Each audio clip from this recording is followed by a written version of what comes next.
Bonjour mes doux rêveurs, c'est moi Beata du blog Un rêve pour une vie. Je suis ici avec Hazar qui a gentiment accepté cette interview. Je l'ai rencontré sur la télé récemment et du coup je me suis dit je veux investir moi aussi et pourquoi pas justement lui poser des questions sur comment elle a fait, comment elle a investi justement dans l'immobilier. Hazar, elle a un blog qui s'appelle Objectif Frontier. Voilà, Objectif Frontier. Et comme c'est aussi un de mes rêves et mes objectifs qui me permettra d'atteindre les autres rêves et les autres objectifs. Du coup, je suis là avec Hazar. Merci beaucoup pour cette interview. C'est avec plaisir. Et donc du coup, j'aimerais bien que tu te présentes un petit peu et déjà pour nous dire qui tu es et pourquoi cet Objectif Frontier. D'accord, alors je suis Hazar, donc l'auteur du blog Objectif Frontier que j'ai créé l'année dernière.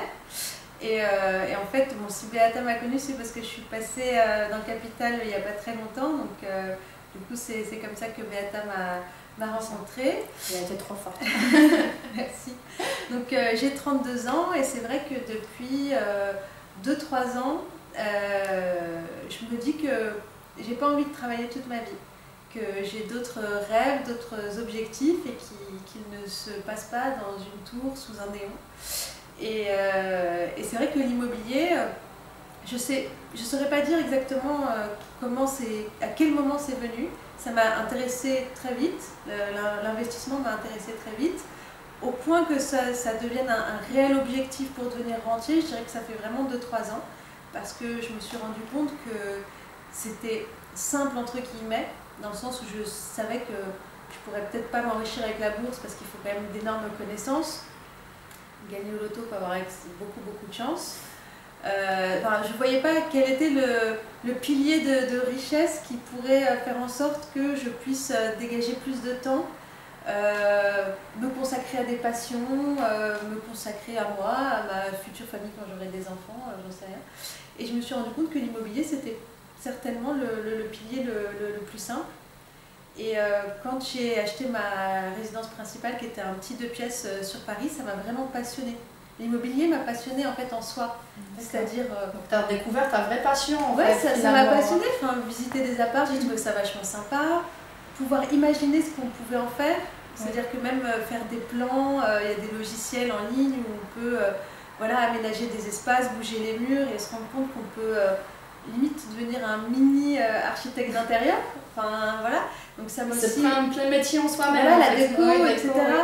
Et ça m'a passionnée, et quand j'ai vu ce que j'avais fait de ce petit 2 pièces qui était vraiment pourri, il était inhabité depuis au moins 10 ans, et... Ah oui, t'as eu du coup une affaire là, du coup. Ouais, non, j'ai quand même payé un peu cher, mais pour Paris, c'était grosso modo une affaire où ouais, à peu près, c'était pas l'affaire de l'année, mais c'était correct. Enfin, voilà, je pouvais me le permettre, je pouvais rajouter des travaux pour lui donner une plus-value. Enfin voilà, il était dans mon budget, etc. Mais quand on voit de quoi je suis passée et ce que j'en ai fait, c'était même grisant pour moi de me dire j'ai transformé cet appart pourri en quelque chose de très mignon et dans lequel je me sentais bien, etc. Donc j'ai trouvé ça passionnant, la déco, etc. Donc après, très vite, je me suis intéressée de façon plus poussée à l'immobilier et avec d'autres blogs, des lectures, etc. Je me suis dit, voilà, je viens d'acheter, je veux acheter tout de suite à nouveau, je veux faire un investissement et je l'ai fait dans la foulée. C'est-à-dire que j'ai acheté le premier, quelques mois après, j'ai acheté le deuxième.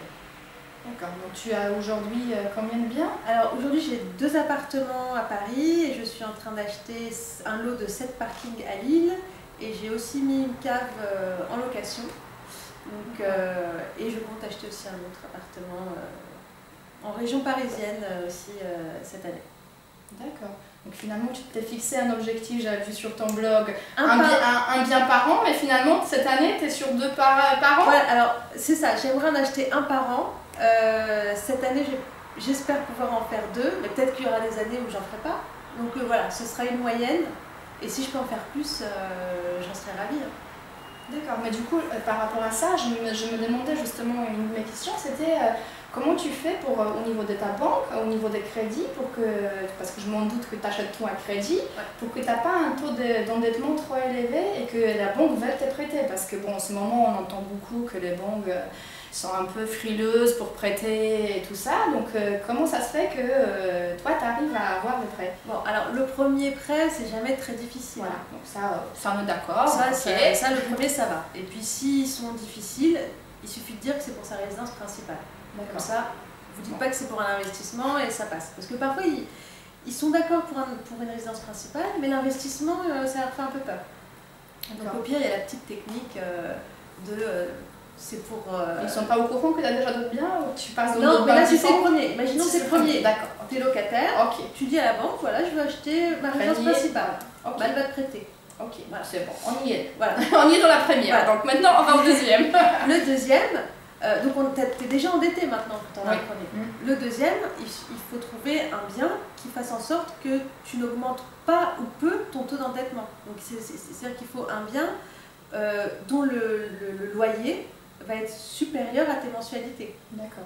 Donc c'est ton cas du coup? Voilà, le deuxième du coup, le loyer étant supérieur à mes mensualités, donc dans leur calcul de taux d'endettement, ça faisait pas augmenter mon taux d'endettement. Donc je restais stable.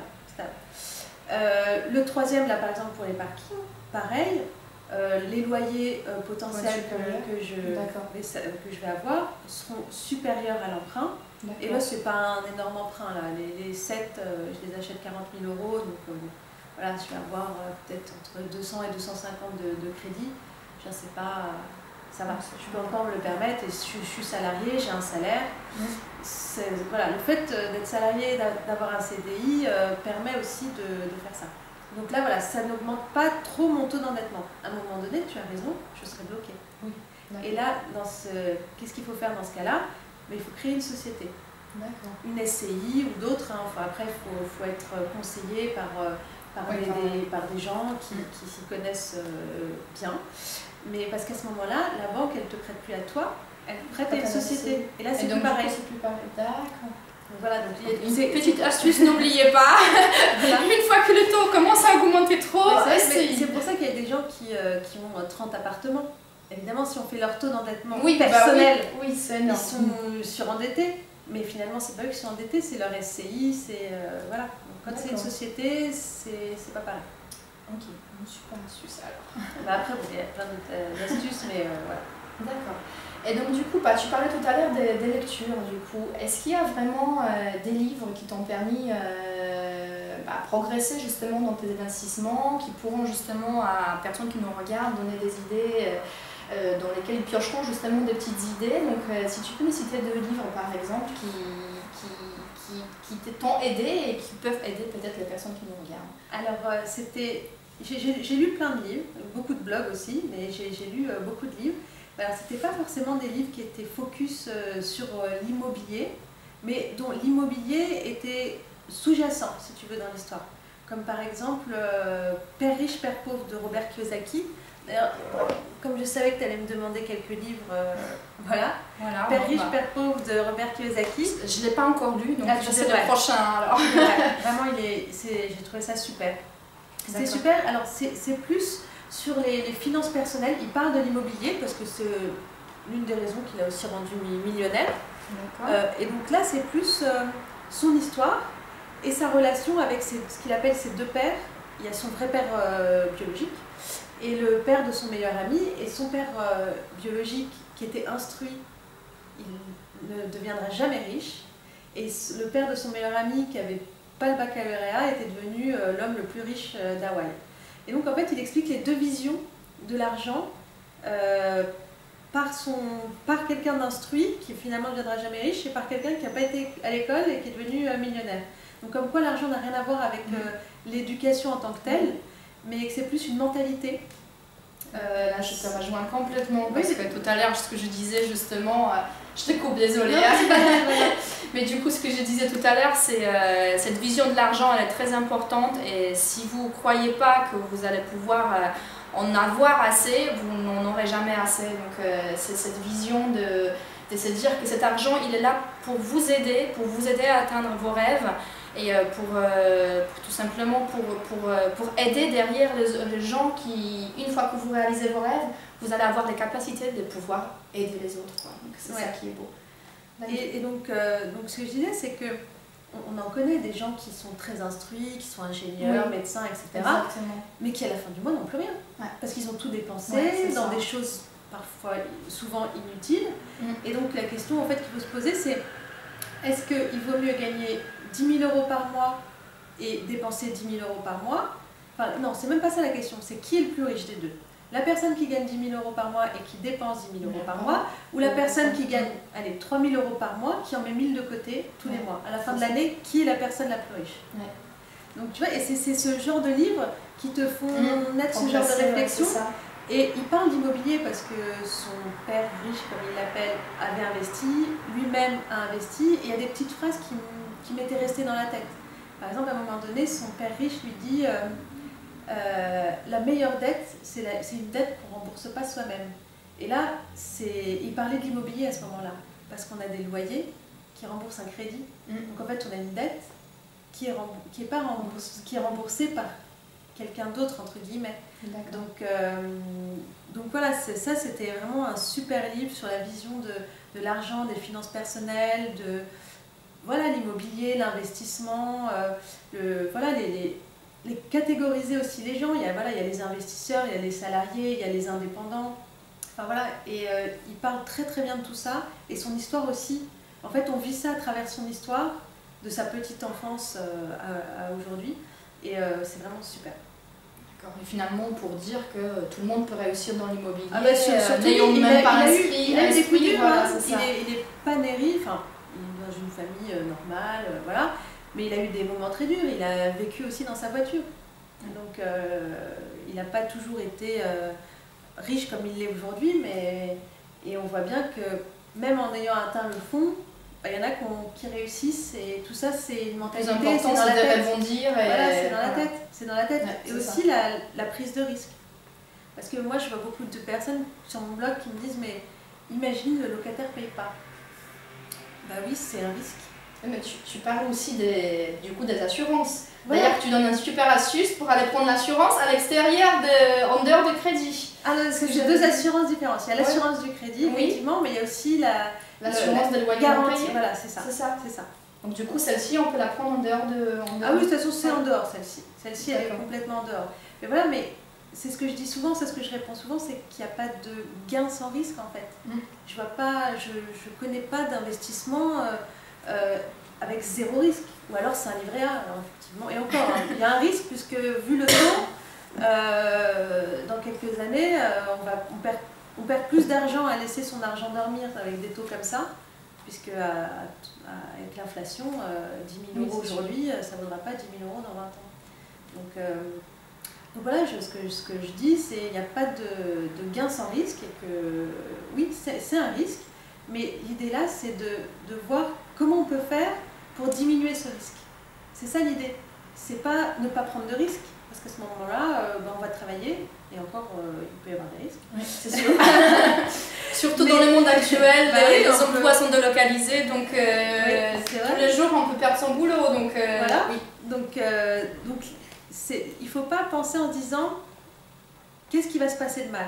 C'est je suis conscient de ce qui va se passer de mal, mais qu'est-ce que ça peut m'apporter, et pour les risques, qu'est-ce que je peux faire pour qu'ils n'arrivent pas ou les diminuer au maximum. Du coup, là par exemple, tu donnes l'astuce de louer meublé. C'est pas ça aussi pour diminuer ce risque. Alors, pour moi, oui, dans le sens. C'est une façon que tu dois diminuer aussi. Oui, parce que c'est un bail d'1 an. Et c'est pas des baux de 3, 6, 9. Là, c'est un peu plus compliqué. Là, s'ils ne payent pas, c'est une catastrophe. Mais tu te dis, bon, à la fin du bail, il faudrait déjà qu'il ne paye pas dès le début de son bail. Donc, il faut vraiment avoir vraiment pas de chance. Mais au moins, on se dit qu'à la fin du bail, ça ne va pas durer 3 ans l'histoire, quoi. Donc, c'est déjà ça. Donc, c'est déjà, pour moi, une façon de mitiger risque. Et en plus, il faut, je pense, rencontrer ces locataires. Moi, je marche aussi beaucoup au feeling. Ouais. C'est important pour moi de les rencontrer, de discuter avec eux. Après, c'est sûr, on peut se faire rouler, on peut trouver quelqu'un de super sympa, et puis 2 mois après, il arrête de payer. Et pas parce qu'il n'est pas sympa, mais parce qu'il lui est arrivé une une galère dans sa vie, etc. Mais voilà, donc il faut bien prendre des garants et des garants solvables, donc voilà, des garants qui peuvent assumer. Il y a des assurances loyer impayé. Enfin, il y a plein de choses qu'on peut faire pour essayer de diminuer le risque. Le risque zéro n'existe jamais. C'est sûr. N'existe pas. Quand on investit en bourse, bah oui, il y a des chances que les actions perdent de leur valeur du jour au lendemain. Enfin, c'est pareil pour tout type d'investissement.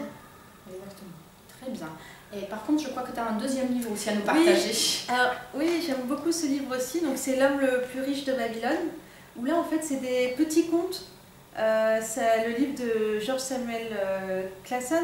Et c'est sous forme de paraboles. Donc, c'est des petites histoires qui se passent à Babylone. Donc, on est très très loin en arrière dans l'histoire.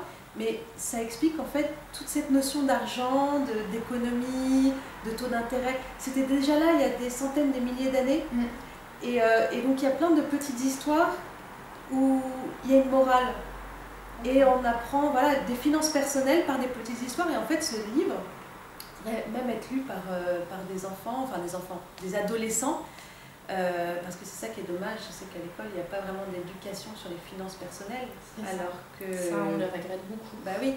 Alors que si on prend une classe de seconde par exemple, le seul point commun qu'ils auront peut-être tous des métiers différents, mais ils auront tous de l'argent à gérer, leur salaire. C'est ça.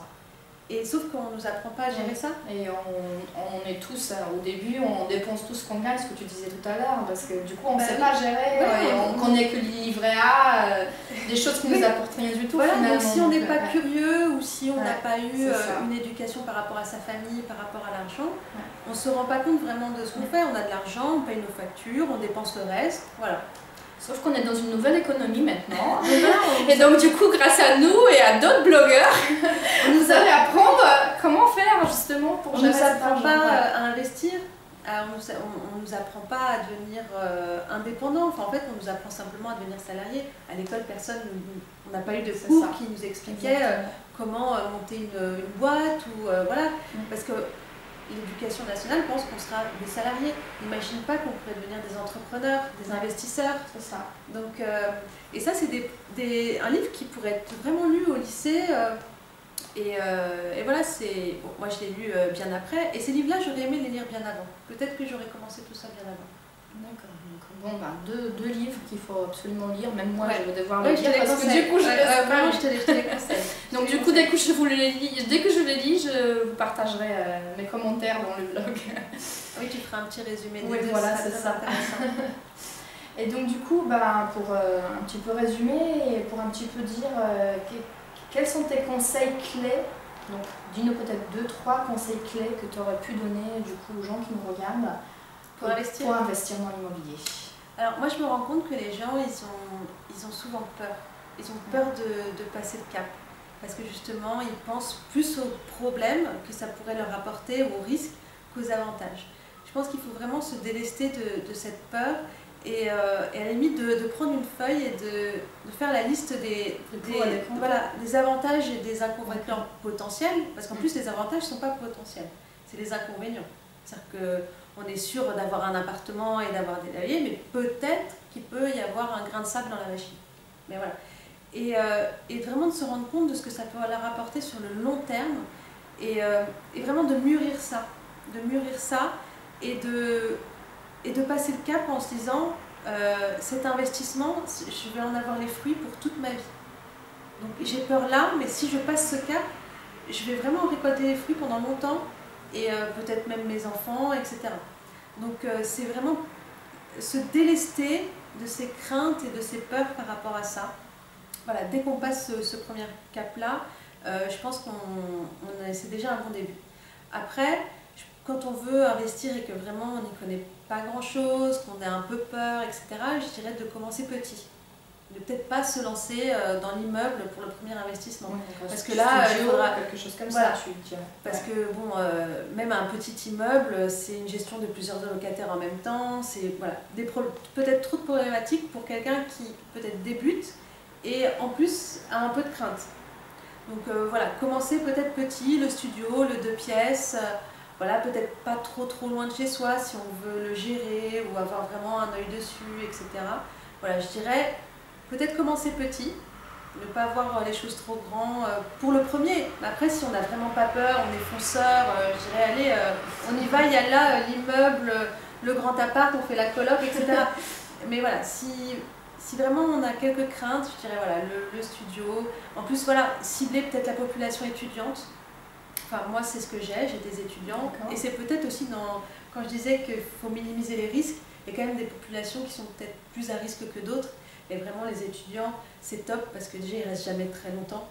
Hein. C'est le temps de leurs études, le temps de leur stage, voilà. Et en plus, c'est souvent les parents qui payent. Et les parents n'imaginent pas ne pas payer le loyer de leurs enfants. Enfin, c'est pas une option, en fait. Donc, c'est pas... voilà. Donc, ça fait aussi partie des astuces, entre guillemets. Après, je dis pas qu'il faut faire que de l'étudiant, hein, mais voilà, moi j'ai eu que des étudiants et ça s'est super bien passé. Et même pour des loyers, même un peu chers sur Paris. Donc il y a les parents en backup qui sont là et qui payent et qui parfois viennent, etc. Donc je dirais que c'est une population qu'on peut cibler aussi pour un premier investissement pour éviter trop de problèmes. Alors il y a peut-être plus de turnover, mais il y a moins de crainte d'après moi. D'accord. Il y a juste une question que je ne t'ai pas posée avant, mais du coup me démange, donc je pense que ce serait important que vous le sachiez, c'est la durée de tes emprunts. Parce que du coup, ton objectif est de devenir rentier et tu ne veux pas travailler non plus jusqu'à la fin de ta vie. Mais du coup, la durée de tes emprunts, elle est de combien? Parce que du coup, ça m'intéresse. Alors déjà, oui, tu as tout à fait raison. Très bonne question. Quand j'ai acheté les deux premiers, j'avais des emprunts sur 25 ans. Ah, c'est long. C'est long quand même. 25 ans, oui, pour être entière. Oui, j'aurais profité avant tes 50 ans presque. Donc ça fait long. Mais mine de rien, en juste faisant racheter mes crédits avec ces histoires de taux qui baissent, j'ai gagné 5 ans. Je suis passée, en quelques mois, je suis passée de 25 à 20. Bim, j'ai gagné 5 ans juste en faisant racheter mes prêts. Tu t'as fait racheter des prêts par une autre société? Par une autre banque. Une autre banque. Oui, parce que quand j'ai acheté, les taux étaient déjà bien. Si tu veux, quand j'ai acheté le premier, c'était début 2014, les taux, enfin j'ai acheté à 3,50 et c'était très bien à cette époque-là. Mais en quelques mois, ça a dégringolé. D'accord. Et entre-temps, moi j'ai acheté le deuxième. Donc du coup, j'ai fait même racheter les deux, alors que le deuxième, je l'avais que depuis 3 mois. Et je l'ai fait racheter en même temps. Et du coup, ça m'a fait, en gardant les mêmes mensualités, j'ai gagné 5 ans et économisé 55 000 € d'intérêt. Donc déjà, c'est tout est possible, hein, vraiment. Oui, et je suis passée de 3,50 à 1,90. Ah oui. Donc c'est énorme. Ah oui, donc j'ai gagné 5 ans. Donc déjà en quelques mois, j'ai réduit, je me rapproche un peu plus de mon objectif. Mais 20 ans, ça reste encore long. Alors maintenant c'est 19. Mais ça reste quand même encore long. Et donc en fait, je me dis qu'il faut que je génère du cash flow pour pouvoir réinvestir ce cash flow dans mes investissements pour pouvoir racheter mes crédits petit à petit. D'accord. Donc en fait, et en plus, je me dis, et ça c'est valable pour tout le monde, peut-être que je réinjecterai de mon propre argent, c'est-à-dire qu'au lieu de dépenser mon bonus ou mon intéressement, ma participation, au lieu de m'acheter un truc finalement, voilà, un sac, un truc, machin, et pourquoi pas l'économiser, voilà, économiser de cet argent-là pour faire des rachats anticipés. Parce que tu as le rachat anticipé sans frais du coup sur tes crédits. Ouais. Tu as négocié ça. Voilà. Un autre super astuce. Et pour petit à petit réduire la durée. Donc au lieu de dépenser voilà, de l'argent dans des trucs qui rapporteront rien. Je suis complètement d'accord avec ça. Bah, pourquoi pas, voilà, son intéressement, sa participation, voilà, pourquoi pas les mettre là-dedans. Mais après, l'idée c'est aussi, voilà, typiquement les parkings, si tout se passe bien, normalement ça va bien se passer, vont me générer un peu plus de 200 € de cash flow par mois. Mais je ne vais pas les utiliser pour mes dépenses personnelles quotidiennes. Je vais les laisser s'accumuler en fait. Et une fois que ça fera une petite somme importante, hop, je vais les réinjecter. Voilà, je vais les réinjecter dans le crédit des parkings. Hasard, tout est calculé là. Je suis sûre qu'elle est rentière d'ici quelques années. C'est super. Donc voilà ma stratégie. Après, si j'ai de la chance, on ne sait pas ce qui peut se passer dans les années à venir, parce que l'immobilier c'est quand même extrêmement fluctuant. Personne ne peut prédire ce qui va se passer, même s'il y a des spécialistes qui en parlent, etc. On ne peut pas savoir ce qui va se passer. Peut-être que j'aurai l'occasion d'acheter un bien. et que en quelques années ce bien va prendre une valeur telle qu'en le revendant, je vais faire une plus-value énorme. Et tu pourras peut-être rembourser les crédits des autres. C'est ça. Bon, l'achat-revente en ce moment, je pense que... Non, pour l'instant, il faut plutôt les garder, mais... mais on ne sait pas. Peut-être que dans 2-3 ans, ce que j'ai acheté aujourd'hui, ça peut valoir, je sais pas, 25% en plus ou encore plus. Enfin voilà, on ne sait pas. Et donc voilà, c'est un peu mes stratégies. Voilà, je me dis, si je peux faire des achats-reventes, je le ferai pour générer du cash pour acheter mes crédits. Mon cash flow, je l'économise pour acheter mes crédits. Et puis, mon argent personnel, pas forcément mon salaire, mais les trucs qu'on a en plus. Tu vois, sous bonus, participation, enfin les trucs qui sont du plus. Hein. Pourquoi pas les réinjecter aussi dedans. De toute façon, ils nous rapporteront plus si on les investit dans l'immobilier que si on les dépense voilà, à acheter des vêtements ou des trucs. Voilà. Ça me rapportera sûrement plus et je serai dans quelques années très contente d'avoir fait ça plutôt qu'un sac que je vais porter 1 an et qui restera dans un placard après. Donc là, je rejoins complètement Hasard. Je pense que vous avez plein de trucs et astuces dans cette vidéo et allez voir son blog. Je vous partagerai en dessous le lien pour son blog. Donc on le rappelle, c'est Objectif Frontier. Oui, voilà. C'est ça. N'hésitez pas à y faire un petit tour.